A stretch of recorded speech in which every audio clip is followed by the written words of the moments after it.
Assalamualaikum warahmatullahi wabarakatuh. Salam sejahtera, selamat pagi dan juga salam keluarga Malaysia.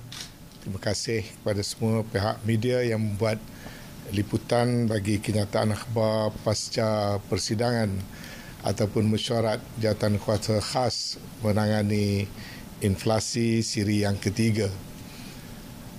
Ada beberapa perkara yang ingin saya maklumkan di mana dalam mesyuarat hari ini Jawatankuasa ataupun pasukan khas telah meneliti beberapa perkara termasuklah update ataupun pemakluman tentang tindakan-tindakan yang berterusan yang dilakukan oleh pihak penguatkuasa KPDNHCP yang telah menunjukkan kejayaan dan keberkesanan.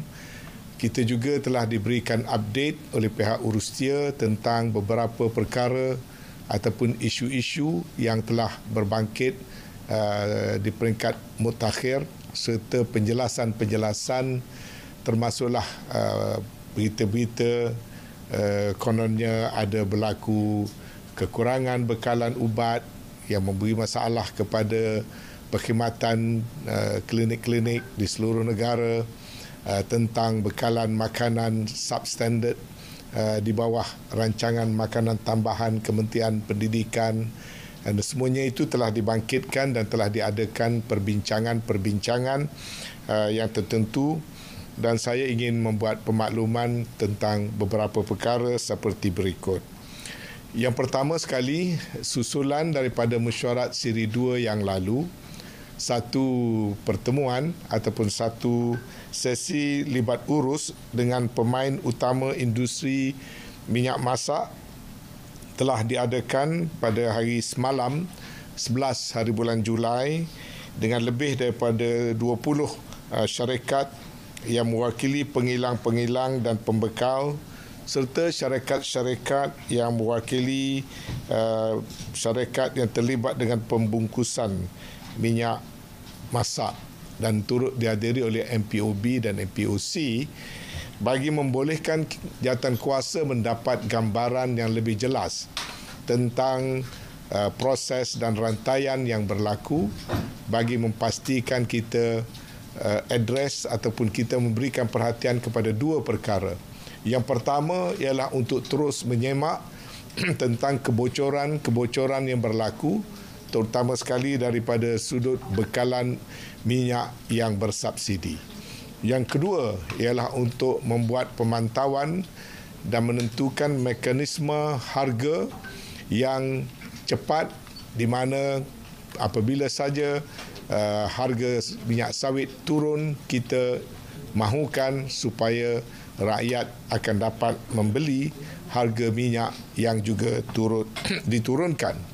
Saya mengucapkan terima kasih kepada pihak KPDNHCP, Jawatankuasa dan juga semua pihak industri yang telah menyertai dalam dialog yang sangat berguna, berterus terang, dan kerajaan juga telah mengambil peluang untuk menyampaikan kepada semua stakeholders supaya memberikan kerjasama sepenuhnya agar kita dapat terus menangani masalah ini dengan berkesan.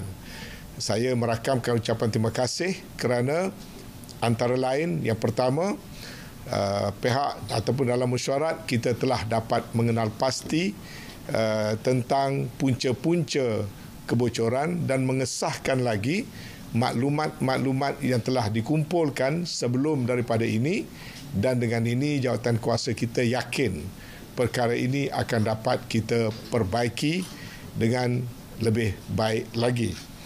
Yang keduanya, kita juga mengucapkan terima kasih kerana pihak industri telah bersetuju dengan pengesyoran Jawatankuasa kita agar dalam masa yang terdekat proses untuk menawarkan harga minyak pada harga yang diturunkan secara berperingkat akan dilaksanakan dalam masa terdekat.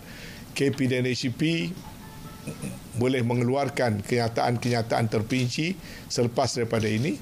Yang pentingnya secara prinsip industri sudah bersetuju untuk bekerjasama dengan Jawatankuasa untuk membuat adjustment penurunan harga minyak masak secara berperingkat-peringkat berasaskan kepada pasaran ataupun harga pasaran minyak sawit semasa. Ini satu perkembangan yang baik dan ini adalah satu contoh bagaimana semua pihak boleh mewujudkan kerjasama yang akhirnya rakyat dan pengguna akan dapat menerima hasil daripada persefahaman dan kerjasama yang tersebut. Saya juga ingin memaklumkan bahawa jawatan kuasa atau pihak penguat kuasa Kabinet HEP telah mencapai beberapa kejayaan yang memberangsangkan dalam usaha membenteras penyeludupan, dan yang terbaru daripada dalam tempoh 2 minggu operasi yang berjalan daripada 1 Julai sehingga 13 Julai misalnya, lebih daripada 100,000 penyiasatan dibuat di seluruh negara. Dan yang satu kes yang terkini ialah tangkapan yang dibuat di Sungai Kolapis, Beluran, Sabah, di mana KPDN HEP Sabah yang dibantu oleh anggota Batalion ke-20 PGA telah berjaya merampas 9,690 kilogram minyak masak selain daripada 5,000 liter diesel yang kesemuanya berjumlah hampir 2 juta dari sebuah kapal yang cuba diseludup ke negara asing. Ini membuktikan kegiatan seperti ini sememangnya ada berlaku dan sedang berlaku, dan tindakan yang seperti ini akan diteruskan. Seperti yang saya sebut sebelum daripada ini, kebertanggungjawaban daripada pihak-pihak yang berkenaan untuk memberhentikan kegiatan-kegiatan seperti ini sangat-sangat diperlukan. Selain daripada penguatkuasaan undang-undang, harus ada satu kesedaran di kalangan mereka-mereka yang terbabit untuk tidak lagi meneruskan perbuatan yang sangat tidak baik ini. Kita sedang membuat pemantauan beberapa lagi rangkaian penyeludup. Jadi jangan pihak-pihak yang menjalankan aktiviti penyeludup merasakan mereka terlepas pandang. Kita ingin memberi jaminan pihak PDRM dan pihak penguatkuasa KDNHEP akan meneruskan tindakan yang seperti secara berterusan, dan untuk makluman juga kita menerima maklumat yang semakin banyak. Tidak ada siapa yang akan terlepas. Malah gerakan di mana kita mendapat maklumat daripada orang ramai, crowdsourcing information tentang kegiatan-kegiatan menyalahi peraturan, ini akan terus dipertingkatkan lagi. Dan orang ramai disuruh untuk terus memberikan kerjasama kepada pasukan penguatkuasa dan juga pihak-pihak yang sedang menjalankan tugas mereka. Perkara yang kedua, kita ingin mengucapkan terima kasih kepada Kementerian Pengajian Tinggi kerana telah mengambil langkah-langkah memberikan perhatian kepada kos sara hidup meningkat di kalangan para mahasiswa di kampus-kampus. Ini adalah satu perkara yang sedang diberikan perhatian, dan Kementerian Pengajian Tinggi mempunyai program dan rancangan yang berbagai-bagai, dan termasuklah antara lain selain daripada meneruskan program bakul makanan siswa keluarga Malaysia dan juga pembekalan makanan siap bermasak pada harga serendah RM3.50 satu hidangan telah pun mula dilaksanakan di kebanyakan kampus, dan kita percaya hasil daripada pertemuan Yang Berhormat Menteri KPT dengan semua pentadbir-pentadbir universiti, langkah-langkah untuk membantu mengurangkan kos sara hidup pelajar bukan saja daripada sudut bekalan makanan harian mereka, tetapi jawatankuasa telah diberikan laporan tentang tindakan-tindakan lain, kos pengangkutan pelajar, kos penginapan pelajar, yuran-yuran yang tertentu dan pelbagai program yang diaturkan. Ini juga satu lagi yang bukti yang menunjukkan apabila ada permuafakatan dan kerjasama, usaha untuk mengekang kenaikan harga barang dan peningkatan kos sara hidup sebenarnya boleh dan sangat boleh dilakukan. Dan kita harap usaha-usaha ini akan dapat kita teruskan secara lebih meluas lagi. Kita juga ucap terima kasih kerana KPT dan pentadbir universiti telah bersetuju memberikan moratorium terhadap sewa premis kafe, kantin di universiti-universiti selama 6 bulan, dan dengan kemudahan yang berkenaan juga kita berharap program memberikan makanan bermasak secara lebih murah akan dapat dilaksanakan di semua kampus-kampus IPTA dalam negara kita. Akhir sekali, satu perkara yang sangat penting yang ingin saya maklumkan dan saya ingin pohon kerjasama terutama sekali kepada pihak media. Hari ini kita telah meneliti beberapa laporan media dengan mendapatkan pengesahan tentang kesahihan berita-berita yang dilaporkan. Sebab kita sangat menghargai laporan-laporan media kerana ianya satu daripada sumber kita mendapatkan apakah situasi yang berlaku, dan kita sama sekali tidak menafikan peranan media, sama ada media cetak, media elektronik, media konvensional dan juga social media adalah penting. Kita akui itu. Namun begitu, kedapatan beberapa laporan berita yang telah disensasikan secara berlebihan. Ya. Kita ingin memohon kerjasama semua agensi berita dan pelapor-pelapor termasuklah di media elektronik dan media cetak memastikan kesahihan satu-satu laporan supaya tidak berlaku laporan yang sengaja disensasikan. Ini hanya dapat dilakukan dengan adanya kesedaran dan persefahaman di peringkat mereka-mereka yang menerbitkan berita-berita. Ada perkabaran misalnya yang menyatakan ramai yang akan muflis kerana perkara tertentu. Kita menyemak dengan Kementerian Keuangan misalnya, sedangkan trend jumlah berlakunya kemuflisan dalam negara kita sedang meningkat turun dengan secara yang begitu ketara sekali, berbeza dengan apa yang dilaporkan. Saya menyebut ini secara umum kerana saya tidak mahu nak single out mana-mana satu laporan. Laporan tentang dihidangkan makanan-makanan RMT di sekolah, bila disemak foto yang digunakan, gambar yang digunakan sebenarnya bukan pun di bawah skim yang berkenaan misalnya. Ataupun pelaporan tentang berpuluh-puluh ribu, berbelah-belah ribu klinik akan tutup kerana tidak ada bekalan ubat.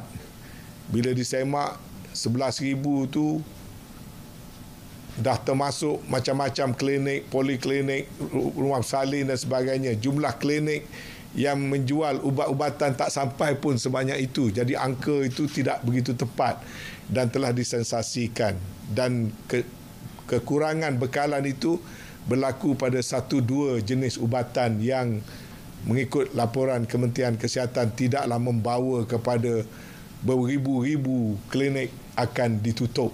Ya. Jadi ada elemen kebenaran sebahagiannya, tetapi mungkin telah terlebih, gula dan garamnya telah terlebih sedikit.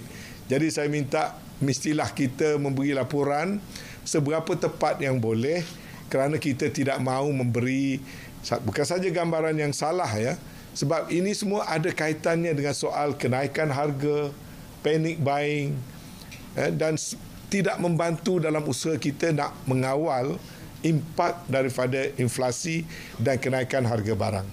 Mungkin kita tengok ia hanya sebagai satu laporan yang biasa, tetapi dia boleh memberi kesan. Kalau satu pelaporan yang tidak tepat, kalau berlaku panic buying, mungkin akan berlaku kekurangan supply barangan-barangan yang tertentu, atau menggalakkan orang untuk menyorok barang-barang tertentu. dan sebagainya. Jadi soal communication, pemberitaan yang benar juga mempunyai peranan yang besar yang boleh membantu jawatan kuasa ini. Maka jawatan kuasa kita ingin memohon kerjasama semua pihak-pihak media untuk membuat pelaporan seberapa tepat yang boleh, dan kalau ada angka ataupun data yang ragu, eloklah dirujuk lebih lanjut, diselidiki lebih lanjut dengan pihak-pihak yang berautoriti supaya rakyat di luar sana mendapat berita yang tepat tentang satu-satu keadaan. Pun begitu, macam saya kata tadi, jawatankuasa sangat menghargai apa jua perkara yang dilaporkan, dan di mana pada hari ini kita telah dibentangkan dengan pelaporan sentimen analisis berdasarkan pada pelaporan dalam social media dan juga sentimen analisis berasaskan kepada finding yang dijalankan secara berterusan oleh beberapa agensi-agensi tertentu. Maknanya kita menghargai pemberitaan yang datang daripada segenap lapisan, tetapi kita mengharapkan berita itu adalah berita-berita yang tepat dan benar dan tidak menimbulkan keresahan orang ramai kerana berita-berita yang terlebih disensasikan. Itulah 2-3 perkara yang dapat saya kongsikan sebagai berita selepas mesyuarat siri ketiga Jawatan Kuasa Khas menangani inflasi pada pagi ini. Terima kasih. Sila. Kalau ada soalan daripada media, silakan. Related to the topic today, ya. Ada parti juga. Tak ada? Tan Sri. Okey. Ya. Mengenai mengambil proses rantaian tu. So macam jawatan kuasa ni dah tentukan punca-punca kebocoran tu. So apa tindakan seterusnya untuk memastikan pihak industri akan bekerjasama dengan kerajaan memastikan perkara ini tidak berulang? Pertama, kita harus tahu isu penyeludupan ini bukan satu isu yang mudah. Kita faham itu, ya. Pertama, sumber mereka mendapatkan bekalan untuk diseludup itu mungkin dapat daripada berbagai-bagai sumber. Itu satu yang kita mesti betulkan. Termasuklah kalau kilang yang selama ini membekal kepada orang yang tak sepatutnya, mereka kena berhentikan tindakan itu, dan kalau mereka menjalankannya, tindakan tegas akan diambil. Begitu juga difahamkan misalnya ada repackers menghadapi masalah cash flow kerana bayaran kepada subsidi yang mereka patut terima lambat diterima. Lalu itu mendorong untuk mereka mengambil jalan pintas dengan menjual minyak yang ada tidak mengikut saluran program subsidi untuk mendapat keuntungan yang cepat, tapi kerana mereka ada masalah tertentu. Dalam kes begitu, kita kena memperbaiki, menambah baik sistem, memastikan mereka yang terlibat dalam membungkus minyak itu tidaklah terpaksa menunggu terlalu lama untuk mendapatkan bayaran. Itu mana kita pula yang kena perbaiki sistem kita, dan ini telah pun diambil perhatian oleh kementerian dan sebagainya. Jadi dari segi tindakan, yang pastinya tindakan itu mesti berjalan secara berterusan. Tindakan itu mestilah berjalan secara tegas, ya. Sementara memastikan sistem yang kita ada itu berjalan dengan baik seperti mana yang kita aturkan. Jadi ini adalah kerja yang akan dibuat secara berterusan. Jadi kalau tanya apa tindakan? Pertama, kita menambah baik sistem. Satu daripadanya macam kata tadi, kalau delay kerana bayar, okey, kita kena perbaiki. Ya.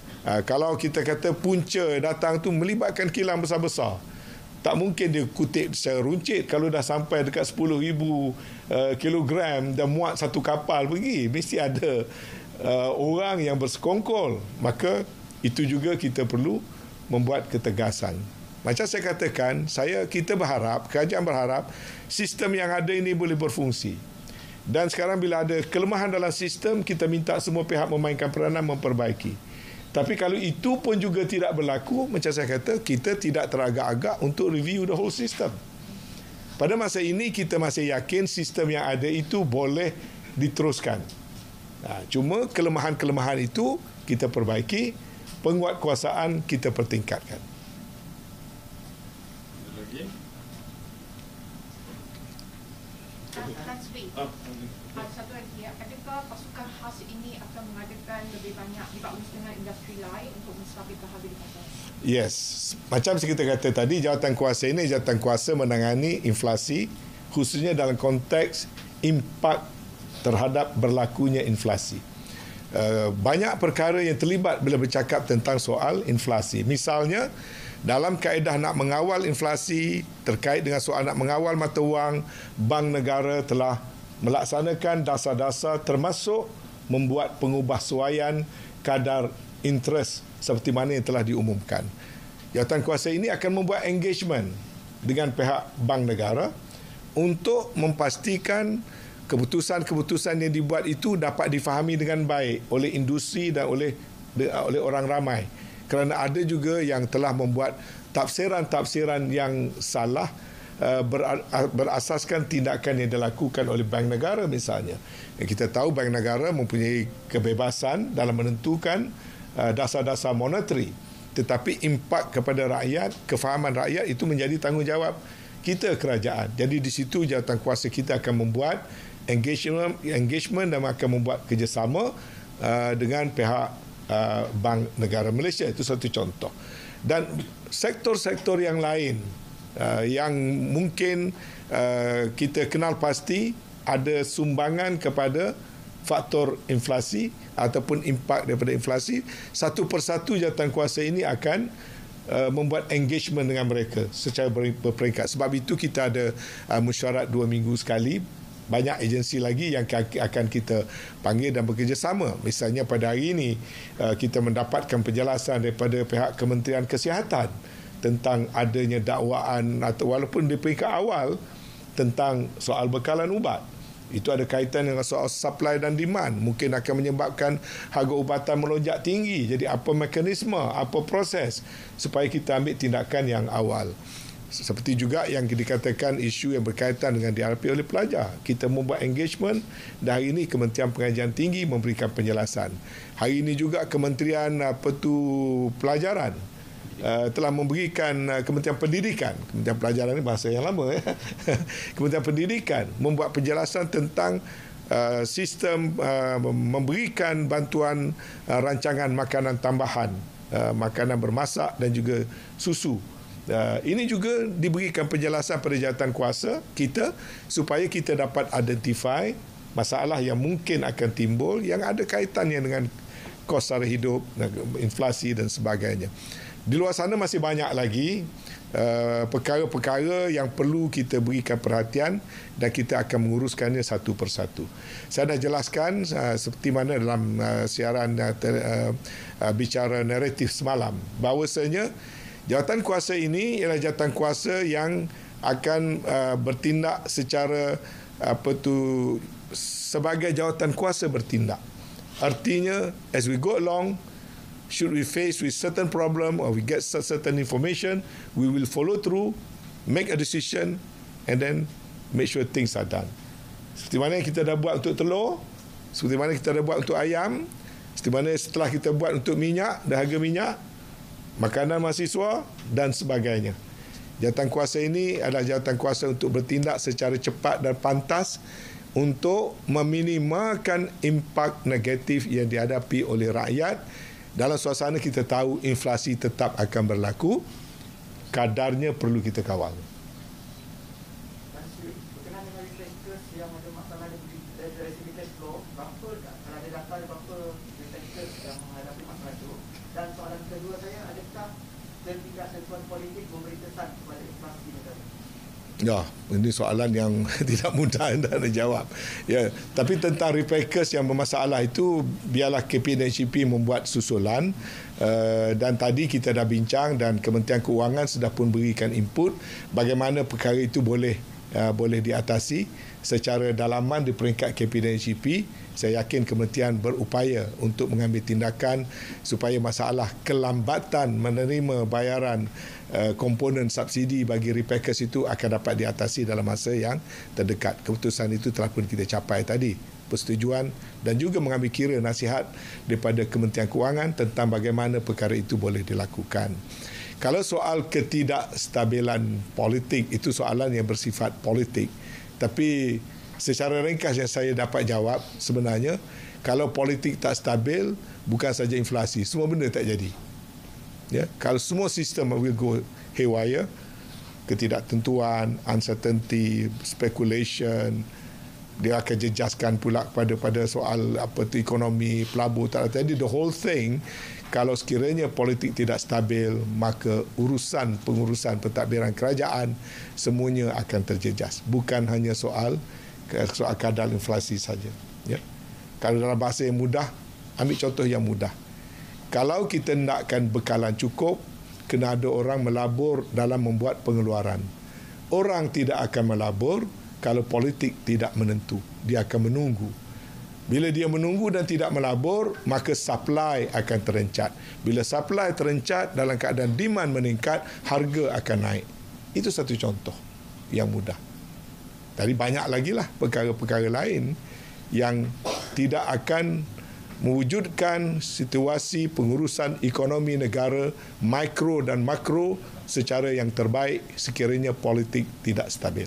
So, kestabilan politik adalah satu daripada ingredient penting dalam nak menguruskan ekonomi negara. Okey, saya rasa itu ya. Terima kasih banyak Puan Media. Okey, saya ucapkan terima kasih. Assalamualaikum warahmatullahi wabarakatuh.